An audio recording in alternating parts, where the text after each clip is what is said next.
Rick, so good to see you this morning, man. Good morning, Keith. Nice to be with you as always. And it's been a long time. The week goes by slowly, and then all of a sudden it's fast. And I sure look forward to seeing you when it starts to gallop to Saturday.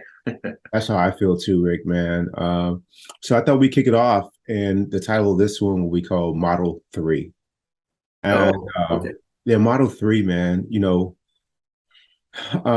what's interesting about the work that we do, the path of working on ourselves, is that, it's never mastered, right? You're at least for me, you're still coming across edges and you still notice things. And if your awareness is there, and if so, then you work, that's where your work is if something comes up.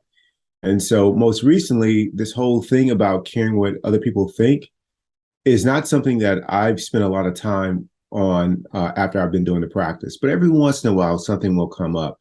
It's been a really long time, actually, about worrying about what other people thought, but it came up recently, hence the title of Oh, this podcast, Model 3. oh, great. I want to hear Yeah. So, and well, I'll start with something that Eckhart Tolle told in one of the stories. He talked about the Zen monk who had a lot of, let's call them apprentices or junior monks, okay, in a monastery.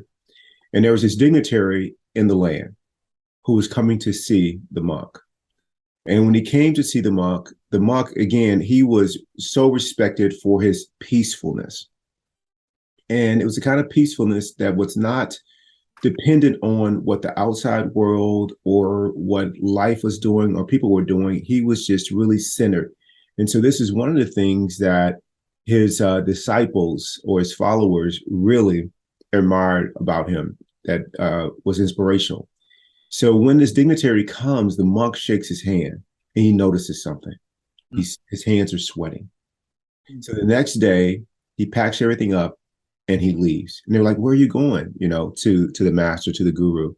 He's like, "I'm not quite there yet. I can't be, your teacher because I found myself caring what the dignitary thought, and so I was trying to impress him. Hence the sweating, but and that was reflected from his hands sweating." So fast forward to 2022, Keith it. Jones is Oh. at Mayo.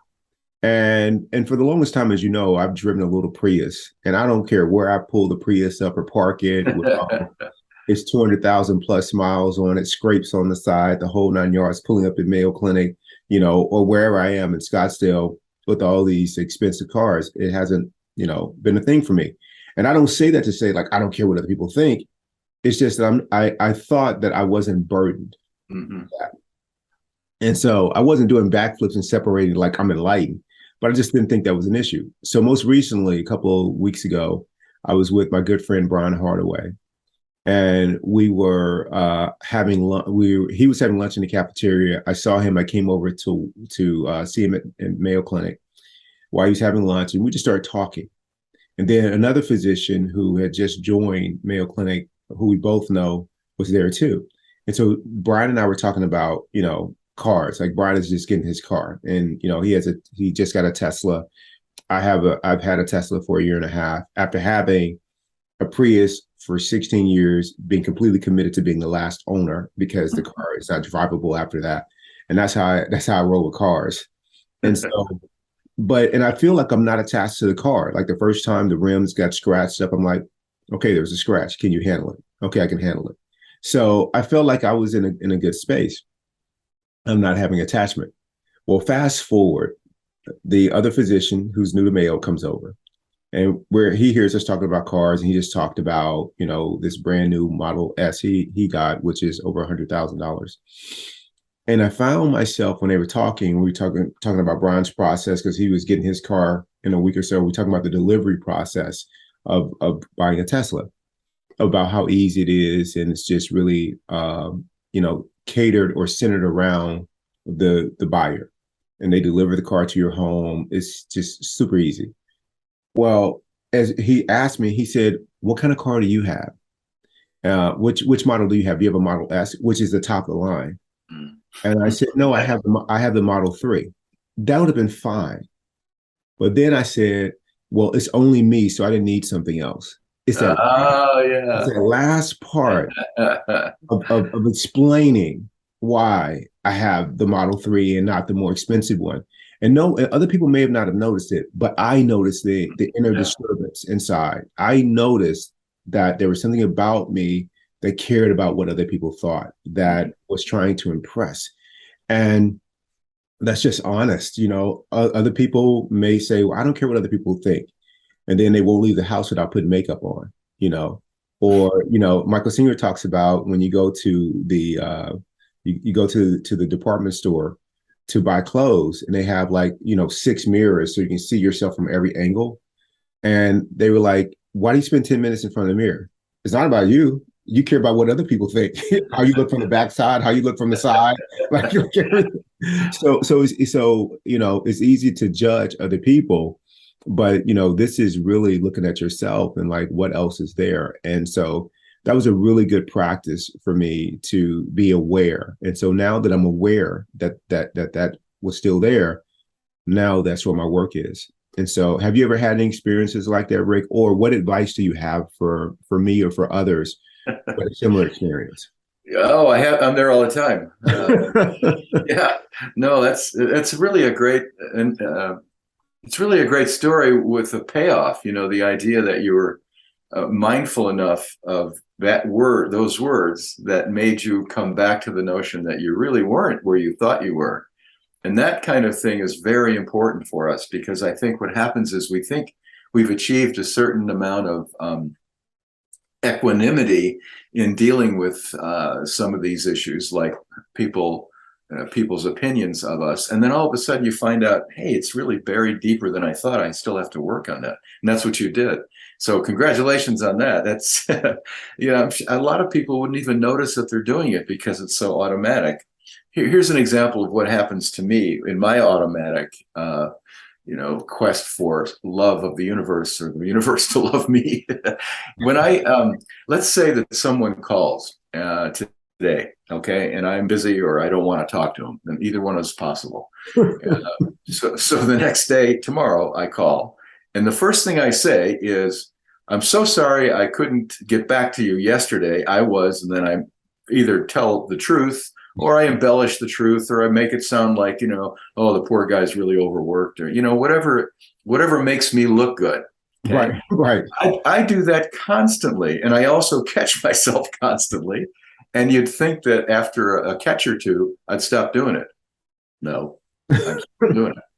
And so that's something I really need to work on. The idea is, okay, you either have the choice to call or not call, but you shouldn't be making up excuses or embellishing, creating a bigger excuse that makes you look good in order to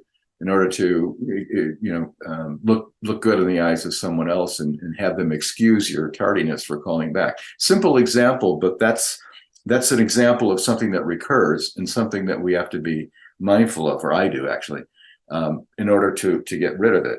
I don't like living with that kind of thing. I just want to go through my life without having to make any excuses Right. about what I do, and I don't want to have to worry about whether people think I'm living a good life or not. Right. I just don't want to have that in my life anymore. I've been run by that for so long. Yeah.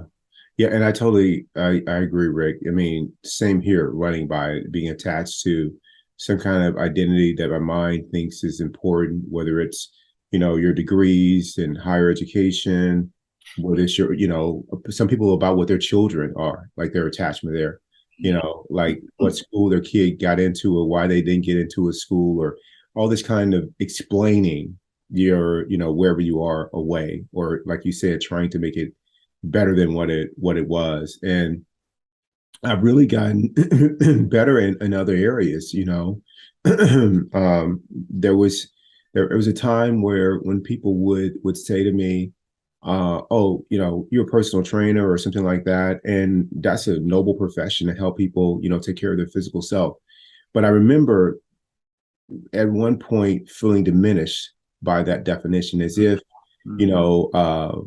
I wasn't like applying my intellect, or I didn't have some education or knowledge that could be useful.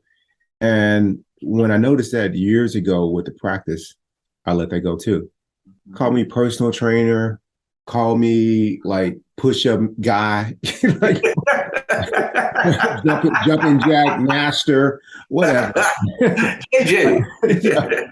Like I'll let man, I just totally let it go, Yeah. and like I really got into this sport called, sport pickleball. And there were a lot of great players. And I don't even like have the urge to say, hey, listen, well, of course you're better than me. I just started playing. I don't even say that, man. It's like, this is where I play. I'm working on it, trying to get better. That's it. And so this whole thing about trying to impress people, like check in with yourself, how often that thing comes up, you know? Let me give you one more example. I think that it would be helpful for some of the viewers to see. First of all, I think it's helpful for people to see that even though we're aware of falling short, that we're still trying. Yeah. That's kind of the message of this show. That the idea of the model 3 is the idea that you don't have to make excuses for who you are, what you do. And when you find yourself doing it, it's usually because you're doing it for an ulterior purpose to look good for someone else. Yes. There's another thing at work here as well, and that's trying to project an image that is not you, that you really don't want to project or you really are uncomfortable with, but yet you feel like you have to make excuses or tell people a little bit about you that's negative in hopes that they'll forgive something about you. For example, I caught myself saying, "Hi, I'm Rick Strom, but I'm old." Or something like that. The idea was I was apologizing for the waddle and the wrinkles and the gray hair, and so it's like, if I come across as a guy who's comfortable, not comfortable, but who's aware that he's old and no longer a player, then that will make people like me. It will make me feel like I'm less of a threat to them, and then they'll take me under their wing and be nice to me. It's just so it's just so perverse. But that's what the ego does. And I guess the point of that is to illustrate that it's always at work and you always have to be mindful of it. And then when it comes up, you have to decide, is this who I want to be? And if so, well, continue to do it. If you don't, if you want to be in a higher place and a better place and a place more secure within yourself without the good opinions of others, then I think we need to stop. Yeah, exactly. Yeah, and yeah, I'm just super aware of it, man. And the Model 3 was just such a great example of that. And people ask you something like, "What are you doing here?" Well, I'm not doing this because I'm saving for this, or I didn't, finish my education because I was raising a family and that became a priority. All they asked was, it's like, hey, listen, what you get your degree in, and you just simply say, I don't have a degree. That's Like, right. but when you start to explain why and all this other stuff, that's to justify in their eyes where you are, what station you are in your life, or it's to appear, not less than, And so all of it is all directed by the ego. And for the longest time, I was unaware that this was a game I was playing, and it had 100% cost and no benefit. Yes. And I just don't play those. I'm just committed to not playing those games anymore. The moment that I become aware, the bets are off. Like I'm picking up my chips, we're off the table. I'm not playing that game. So, Rick, thank you so much for helping with the Model 3 story. Oh, that's a great story. And it just reminds me of how vulnerable and how egotistical and self-centered I actually am. I think that's kind of the rule. That's where you start. And then the question is that what you want to do? Is that what brings you happiness and inner peace? And the answer usually is no. Right. Exactly. I love you, Rick. I love you, Keith. Take care. We'll see you next time. See you next time.